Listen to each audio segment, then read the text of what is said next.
Good afternoon. What a beautiful day we have today to continue our book Sandwiched In series. I'm so happy that you all could be here, and what a great book we have today, Demon Copperhead. And I know we're going to have a really good program.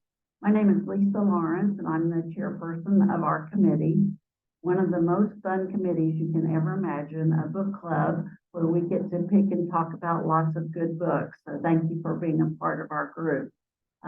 This is the second in our series. The whole list is here. There's material over here. If you haven't received that, there are also membership applications for friends of the library. And then you can actually get something in the mail about this and other programs. It's a very worthwhile organization. I encourage you, if you haven't joined, to do so. You know, you've seen these big banners that say we are a 5-star library. This is one of 2 in Oklahoma. It's just an amazing achievement of our library and reflects on all of us as Tulsans. And it's events like this that help us attain that high status. So thank you. I'm delighted today to introduce our presenter. Her name is Ciara Graham, and you'll just love it because she's from London. She's been here with us for 3 years. She is a PhD candidate at the University of Tulsa. Her specialty is 19th and 20th century American literature.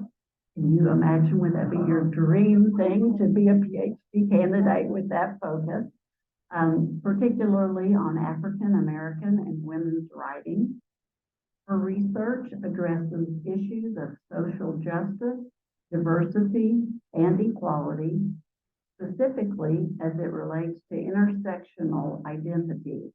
I think she could probably do a whole session just on that particular phrase, intersectional identities. She was a 2022 recipient of the Cultures of the Americas Fellowship at the Helmerich Center for American Research. She's spoken at conferences including the National Women's Studies Association. She's book review editor at the Tulsa Studies in Women's Literature, which is an academic journal at TU. Please join me in welcoming Ciara today.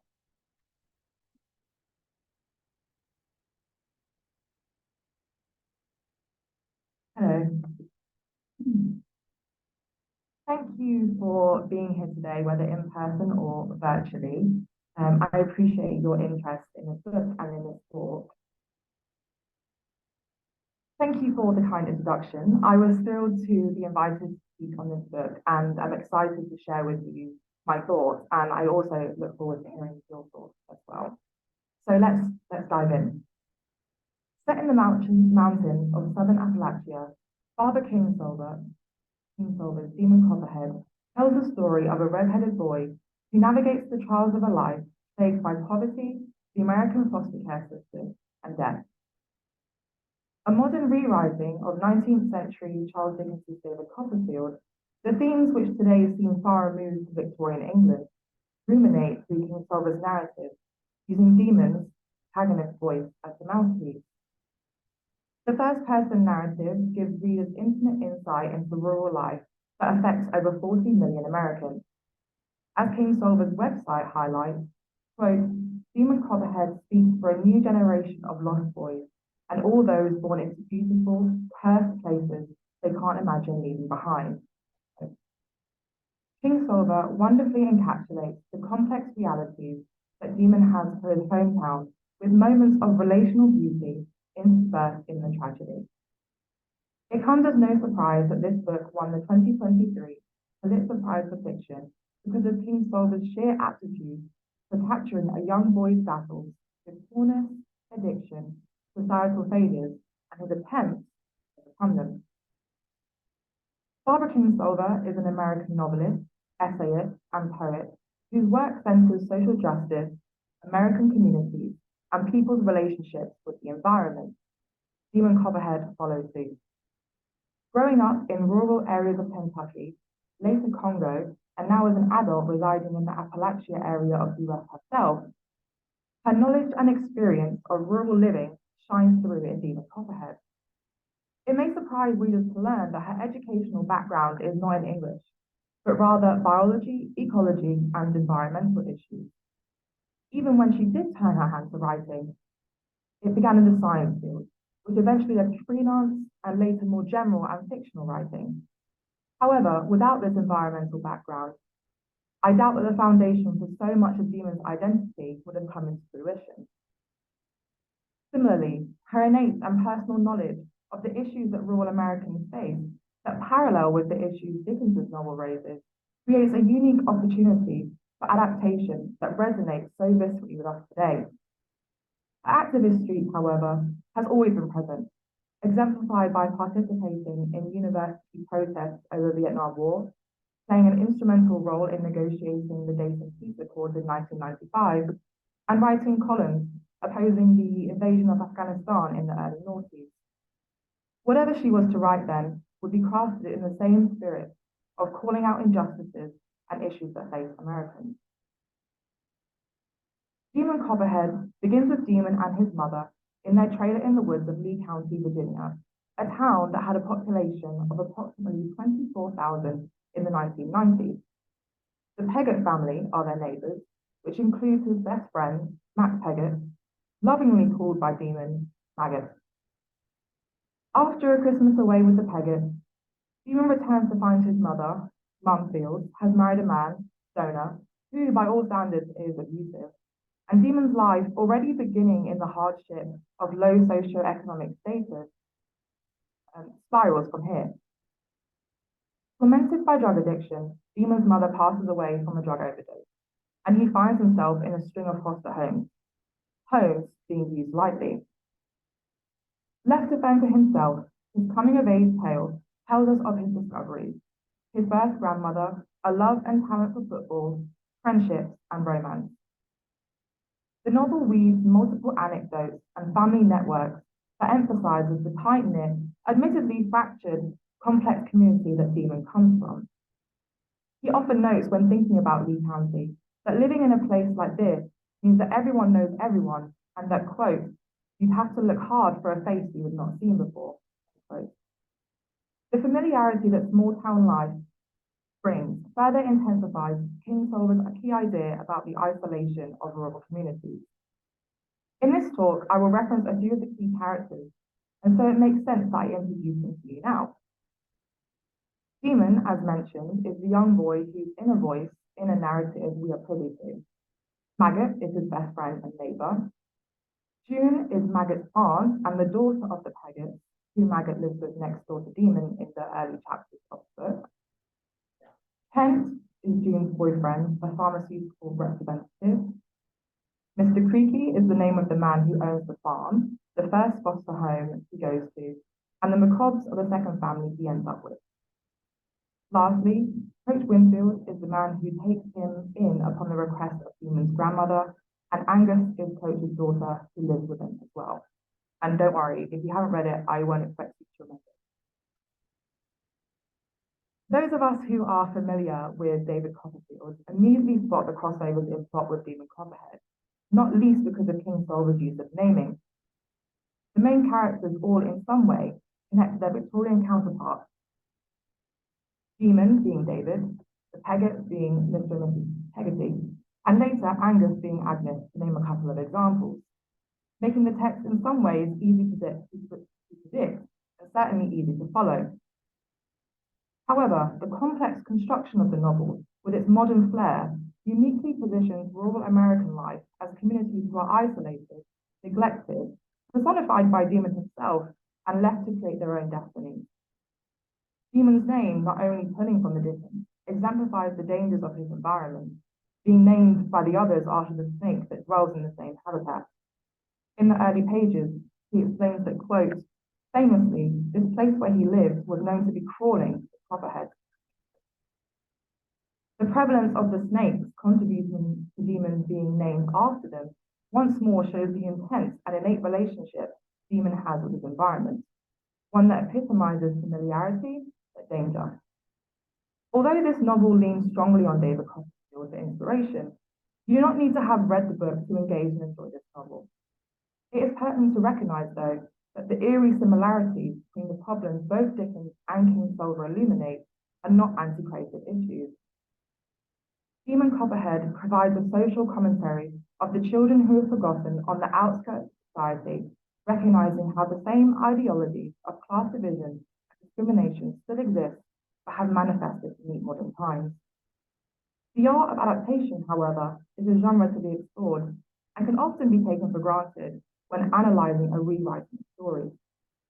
In the paratext, Kingsolver opens the book with a quote from David Copperfield that centres the relationship the past has with the present, namely, quote, "It is in vain to recall the past unless it works some influence on the present," end quote. It is clear then that Kingsolver's purpose in using such a famous story that resonates through the ages was to bring awareness to the need for change, and this quote from Dickens confirms the sentiment. Adaptations more generally cultivate literary conversations and communities that transcend temporal bounds. Intertextual references have occurred in literature for centuries that contribute to the ways in which we interpret and analyse text.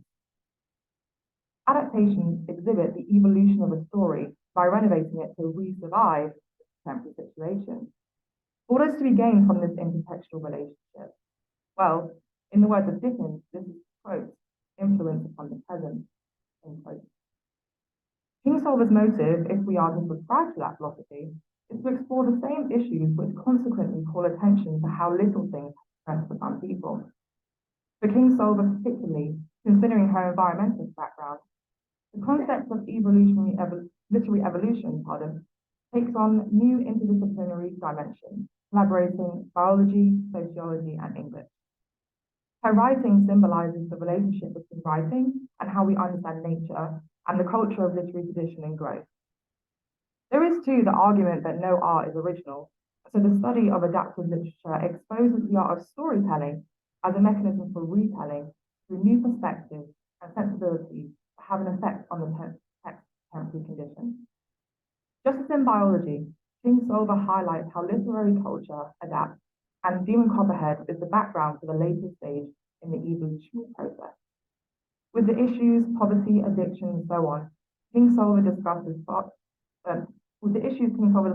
from reform, the conversation opens to the ways in which her book is not an end, but welcomes further development of the essence of David Copperfield. Turning to the themes of the book itself, something so integral to Demon's life and experiences are the ever-present cultures of Appalachia. Undoubtedly drawing from her own experiences, Kingsolver captures and challenges the stereotypes of people of the region, while also recognizing the ways in which they are victims of these expectations, hinting to readers about the discriminative effects of these prejudices on issues such as employment and housing. Appalachian studies is a growing field that has boomed in the last 10 years. Ronald Lewis, a leading Appalachian researcher, studies this topic to bring awareness to the, quote, "collective struggles over occupational health and safety, the environment, equal rights and civil rights that challenge stereotypes." Quote. The realism that Kingsolver's writing creates reflects a literary exploration of Appalachian concerns that contribute to this scholarship. Despite the problematic lives of these people, which in many ways Kingsolver does not excuse, she ensures to not shy away from the reality of the ways that people live, with Demon often softly mocking and laughing at his own life as different to others. But she simultaneously does not linger on these moments and reduce them to pure negativity. Instead, she uses this to form vivid and three-dimensional characters where we enjoy their imperfections. Maybe not enjoy. On many occasions, in fact, Demon reveals how he did not understand why anyone would want to live any other way. Perhaps this is because of his fear that things can get worse.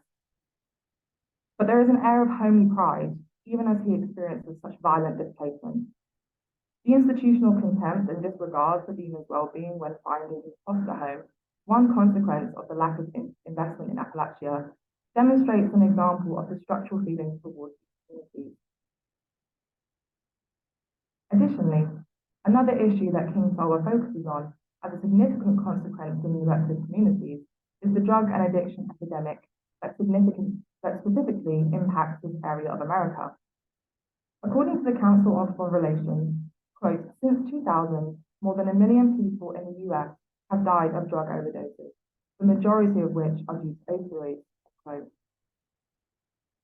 Kingsolver masterfully weaves into her narrative incidences where the epidemic is taking hold of the lives of Lee County, most obviously with Demon's mother who died by overdose of oxycodone in the first chapters. It's in the first few chapters, so apologies for the spoilers. In the close call just before her death, Demon finds his mother passed out on the bed. Having to react to an emergency situation, he examines the scene to find she has taken some pills, although what they are, he is not sure, and expresses some relief that, quote, she didn't down the whole batch, so she's just going for a Cadillac high, not the total checkout, end quote. Cadillac high is a term that references the specific mixing of opioid and Xanax that was destroying communities via drugs, a subtle way Kingsolver brings real life to the narrative. Demon and his mother's story of addiction reflects many a story of the people of West Virginia. The National Institute for Health cites West Virginia with the highest rate of opioid OD-related deaths at 40.03 fatalities per 100 people. In fact, West Virginia's rate of opioid deaths was, quote, 169% higher than the national average in 2016, quote. In conjunction, illicit drugs are not the only problem that haunts Lee County. June's pharmacist's boyfriend, Ken, promoting and encouraging the use of his so-called miracle painkillers, shows how Kingsolver accounts for prescribed medicine addiction as equally responsible for the opioid crisis. June, representative of the power of education by pursuing a career in nursing, first started dating Ken, was initially on board with his mission to, quote, get every suffering patient to 0 on that chart, end quote. The chart in question referencing the way they assess patients for pain in their clinic. Mr. Peggott was given a coupon for this, which Mrs. Peggott saw through immediately, warning him to not bring those pills into her home. Less than 50 pages later, Ken and June's relationship is over because, quote, June had chosen not to give out any more of Ken's poison, end quote. In such a short amount of time, June was witness to the devastating effects these medicines were having on the patients, paralleling the real-life implications of how fast addiction can grip an area. Rural healthcare is an area that needs dire attention, and June recognized how this help, so-called help, was benefiting the pharmacy companies. Moreover, much like the problems underscored by the damage of Victorian poverty, the same are consistent in Kingsolver's narrative, instead with a background, as I've mentioned, of disenfranchised, lower-class white American Appalachians. Demon's low-class, low socioeconomic status, compounded by the racial aspects of his identity due to his darker skin, exacerbates the difficulties he faces. By all accounts, Demon is an orphan and illustrates the weight this has on his psyche. He consistently asserts his fears and shame that people would, quote, find out what he was, end quote.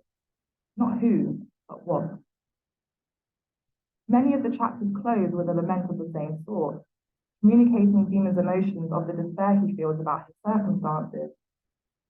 Mostly, these moments of his fear of exposure occur with outsiders, those who live in more urban communities, or those who have less stake in the oppressive nature of severe poverty. Nonetheless, this experience creates a spirit in Demon of perseverance. Kingsolver makes clear, however, that this is not a positive story.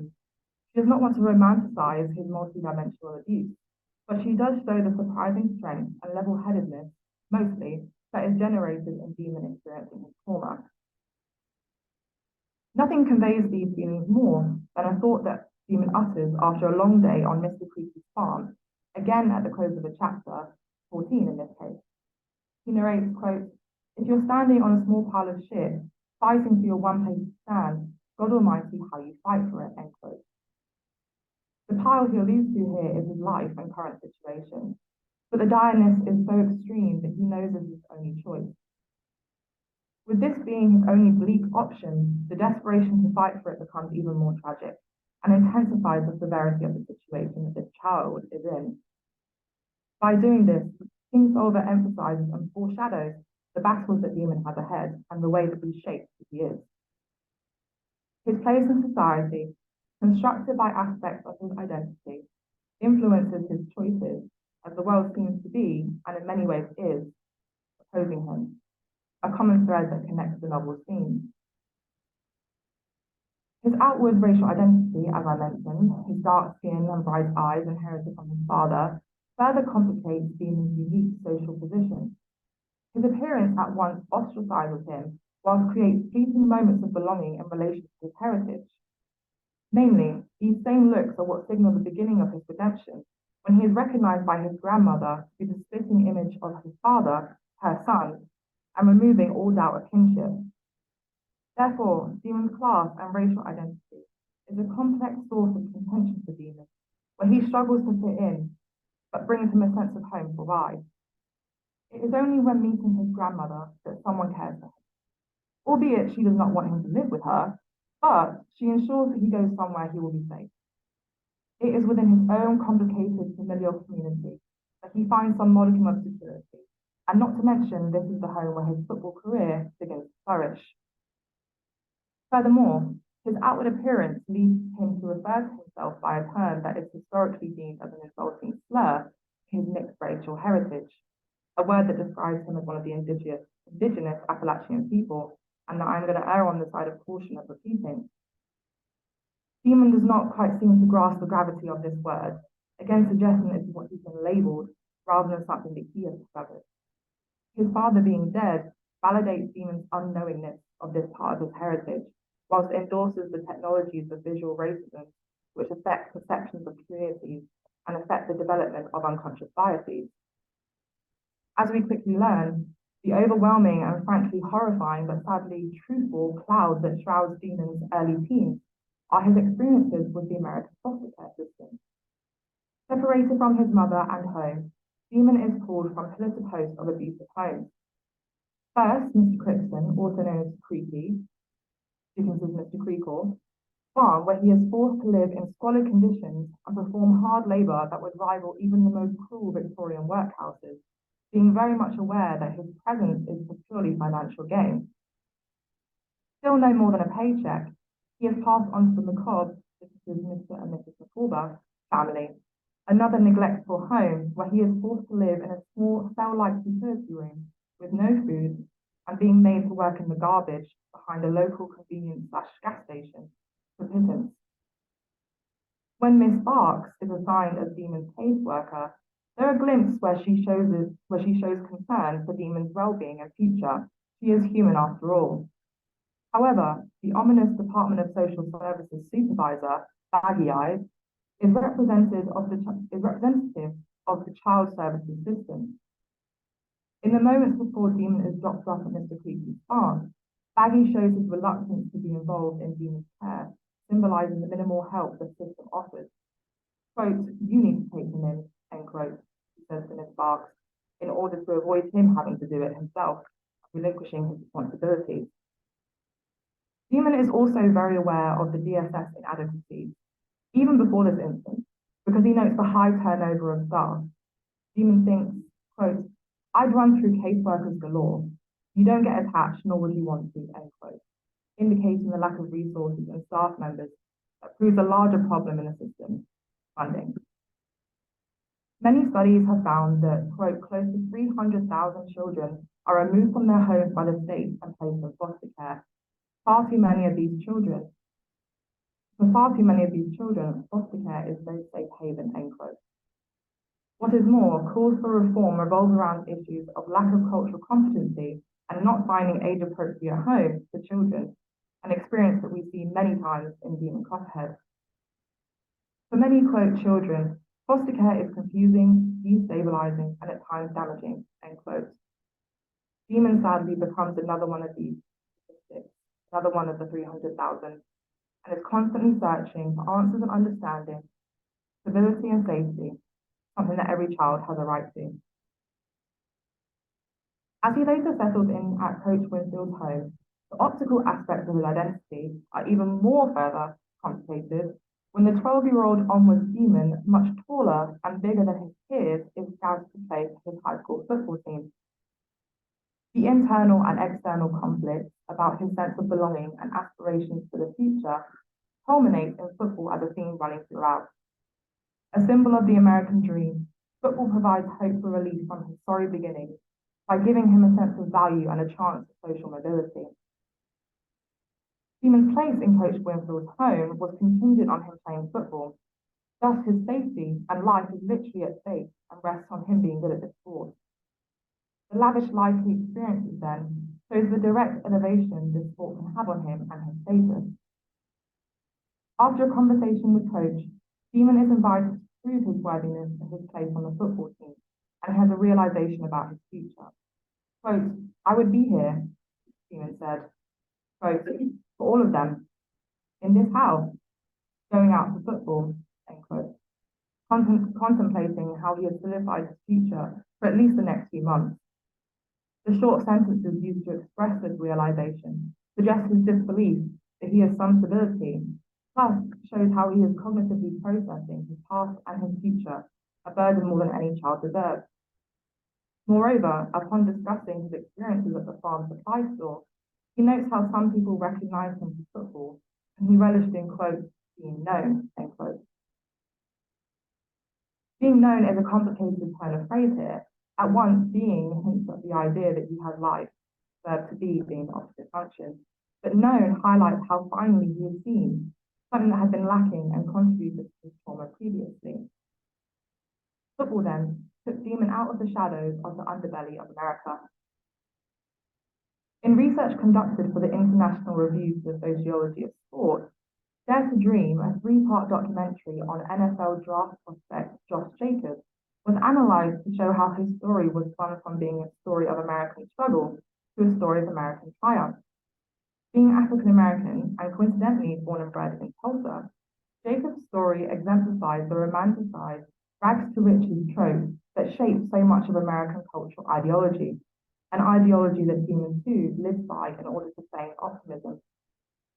Whereas Jacobs' story brushes over his struggles to overcome class and racial discrimination, Kingsolver focuses on the heartbreaking details of Demon's life that follows a similar track to explore the wrongs done to him rather than his success.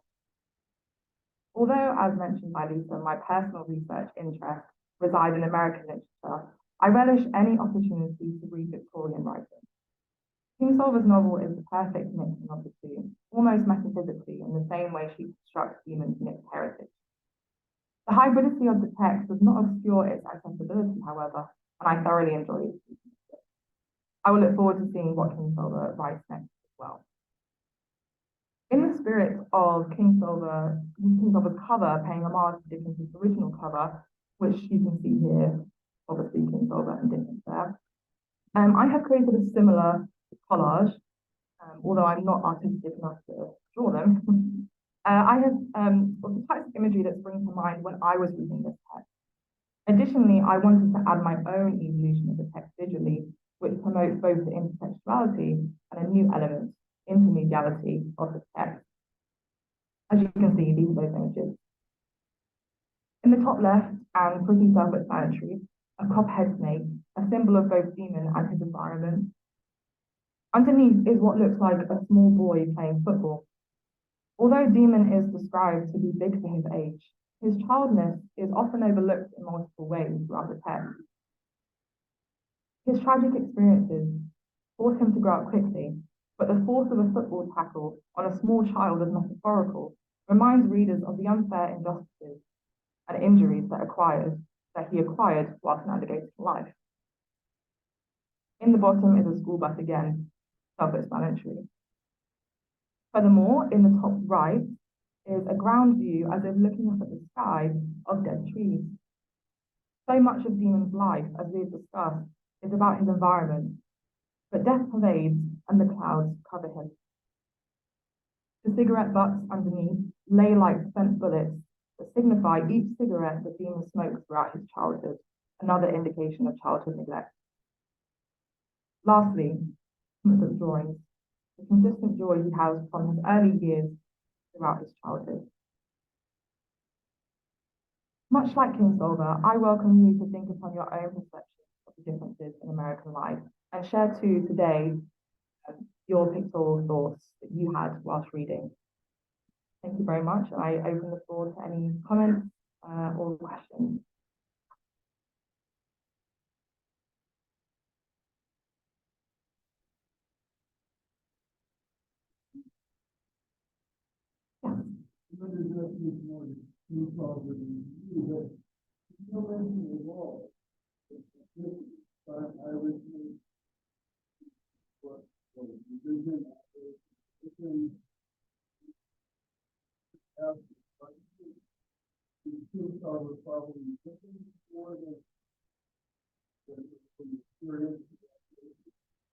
I think there are subtle hints to the ways that people's ethnicity is constructed. Demon, for example, litters in every now and again his kind of the way he looks as indicators of that.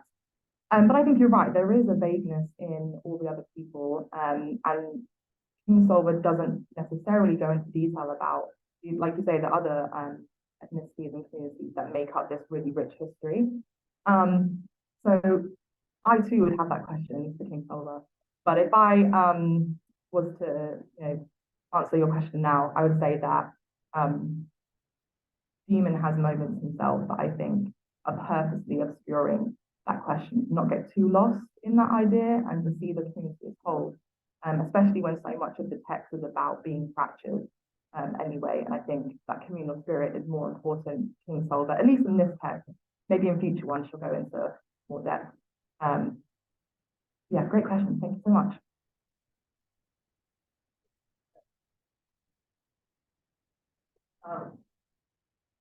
It was so troubling talking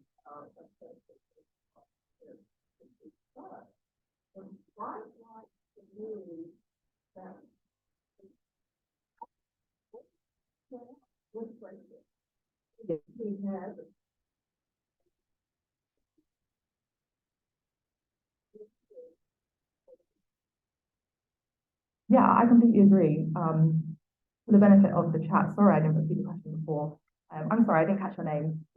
Judy was speaking about the kind of theme of friendship that runs throughout the novel.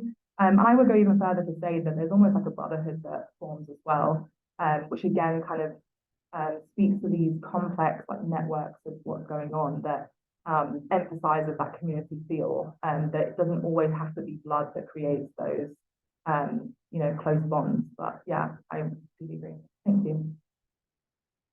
And yes.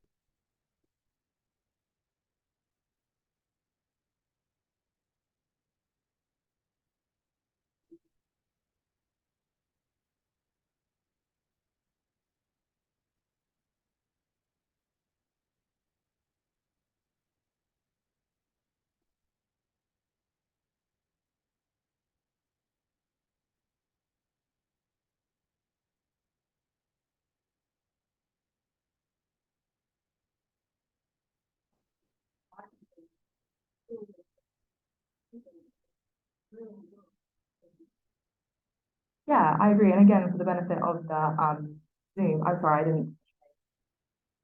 Lara was speaking about how Kingsolver didn't necessarily capture the mythologies of Appalachian history and culture. And I think I agree. But I also think that the reason why Kingsolver focused on the modern aspect is obviously to kind of chime in with the same themes as Copperfield, but also to demonstrate that although she doesn't speak about it, that is also part of the reason why the culture is how it is, because people have this kind of like perception. And so I would like to see her, I would have liked to see her talk more about that, but I would like to see her also in the future write more on those stories. So I do think that is missing. Thank you. Yeah.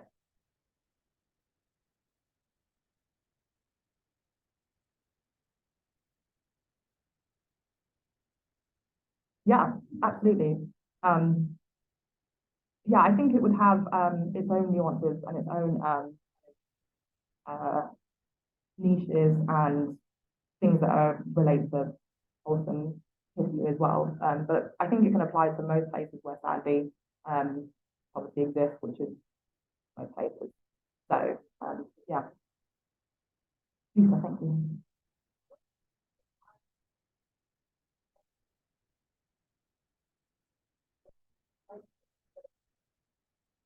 Mhm.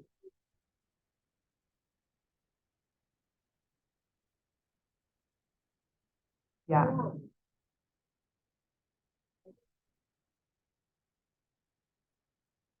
yeah.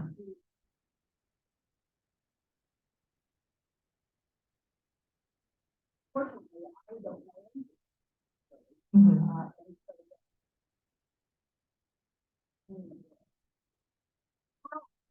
Yeah, yeah. Thank you. That's an excellent point. Talking about the kind of level of detail that Kingsolver includes to go through these kind of like addictive processes and experiences. Um, I think that as an adult, it's shocking to read these things. And so to put yourself in the mindset that this is a child experiencing it makes it like even more uh, shocking, I suppose, for lack of a better phrase. And I value, I think, in the same way, learning about kind of this experience of living with drug addiction and the real consequences that it has and the real ways it does affect communities.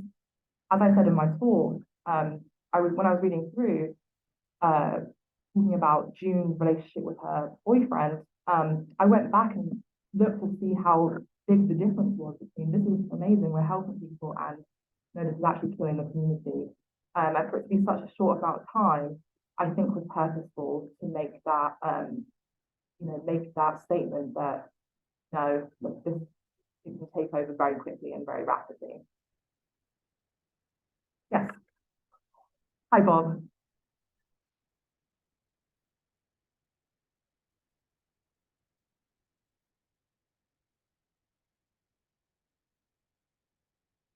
Mhm.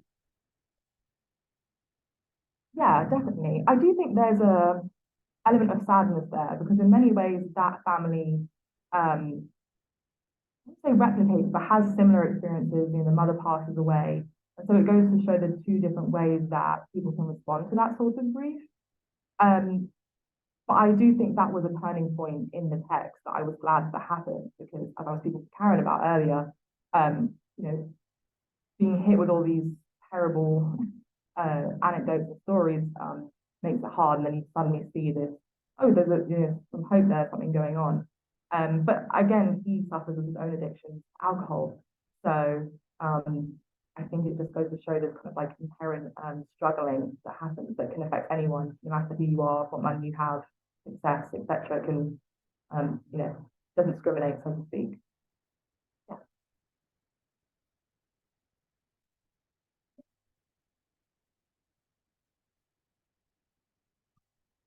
That is a good question, actually.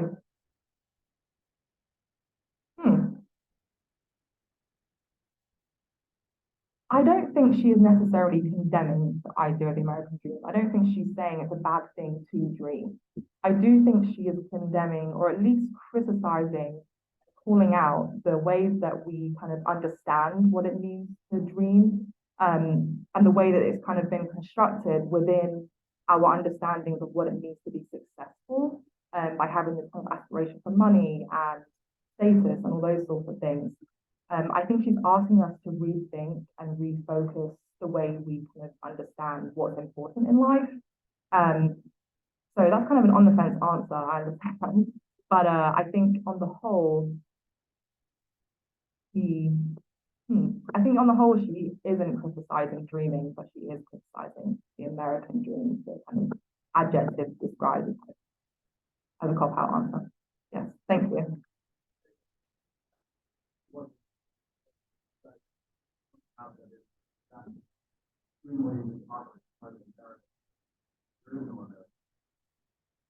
Yeah, I think you're right. There are fleeting moments where, the hope is there, but you never achieve it. It's so close but so far.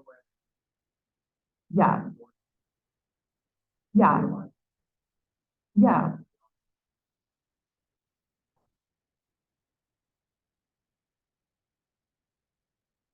yeah. I think that's a great point. How can you possibly achieve something if you don't have the resources to achieve it in the first place, right? And so I think that's also calling to attention the way that we kind of provide opportunities for people that you don't have an equal starting point in the first place. So yeah, that's an excellent observation. Yeah, Karen. Your point that it illustrates how selective poverty and reservation is systemic. Mm.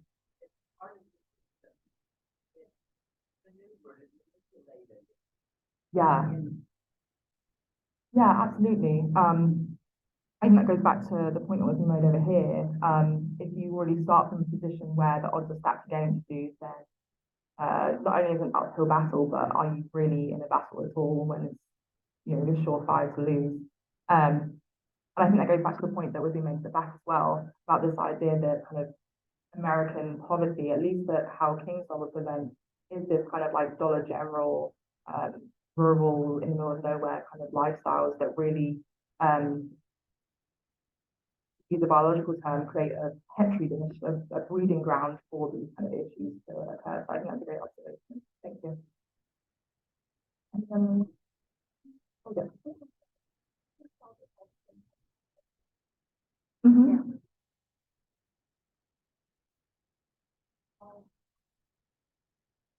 I think so. I'd have to go back and look through my copy. I know that she's kind of asking us to think and acknowledge about, which is why I kind of ended my speech asking us to think about the ways that we kind of understand and have perceptions of communities. But yeah, that's something I'd have to go back and look at a bit further to really get my mind around. Yeah.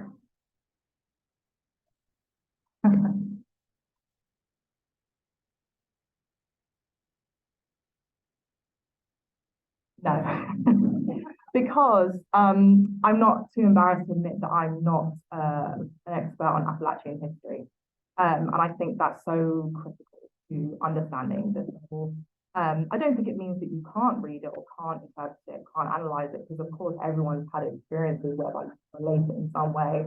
But I don't think that my background gives me an unfair advantage over everyone, even though I hope not. But yeah, great question. Thank you. Yes, lady in the front.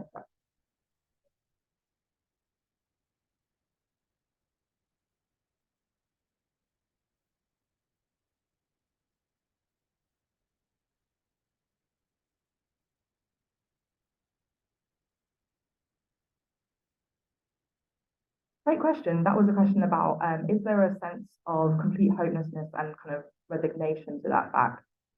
Um, I don't think there's resignation to that fact. I think Human in many ways has the kind of like childhood naivety that means he can hold on to that hope. But I do agree that the overwhelming kind of notion is this hopelessness. One of the things that I didn't cover was the kind of idea of the ocean. This vast kind of body of water, this vast kind of environmental force that he is constantly driving towards, but he never really seems to achieve, or at least I think that he alludes to. But I think that kind of serves as a metaphor, which is why on the bottom of the cover, I think she purposely chose to have the ocean kind of swaying at the bottom and all these kind of things going into it to serve as this like pool of uh, impossible hope, I suppose, and just kind of yeah, force of nature. Great question, thank you. I think there's a question back, yeah.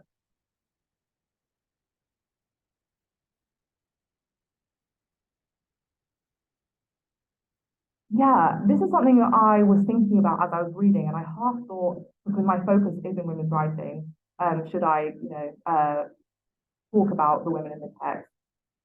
Um, I'm not sure if I have an answer, to be completely honest, but it is something I would like to explore more. I think the parallel of mothering, like the mothers in the text, is a really important juncture, especially when considering Demon's position. But then I'm hesitant to speak too much about the ending for those of us who haven't read it. But if you have read it, you'll know what I'm speaking about. The kind of like ending in that kind of space of being around women, that's as vague as I can kind of make it whilst making sense. I think is doing more there to be analysed and adds an interesting dimension of the role of women play in these situations, especially going from such like severe heartache and grief at the beginning to a more open ending. But thank you, that was a great question. Yeah.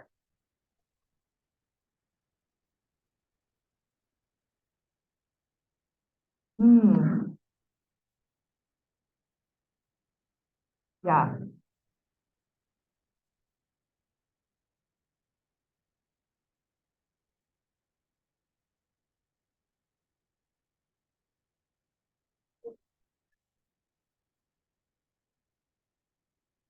Yeah, I think you're absolutely right. And often that was his kind of places of enjoyment or safety that he felt when he was in those kind of educational spaces, especially with his art teacher, Miss Annie, because he was so passionate about that subject.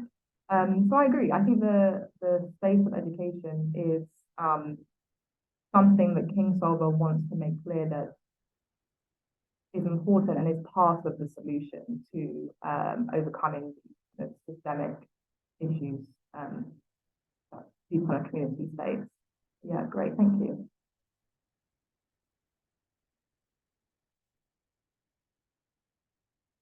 Yeah, I mean, yeah, especially in the quote that I cited at the beginning, the idea of kind of like lost boys. The nature of Dickens means that those kind of themes will apply to many of his novels. So yeah, absolutely, I agree. There's crossovers with that. All kind of learning from one another to fend for themselves and not always doing things the right way, as most teenagers do anyway. But having the kind of bad influence from the start, absolutely kind of. But I like that adaptation. I'm going to think more on that and how the different characters can be traced. I think we've reached kind of time, unless there's any last kind of emergency questions. But thank you so much for having me, and yeah, I look forward to seeing you later.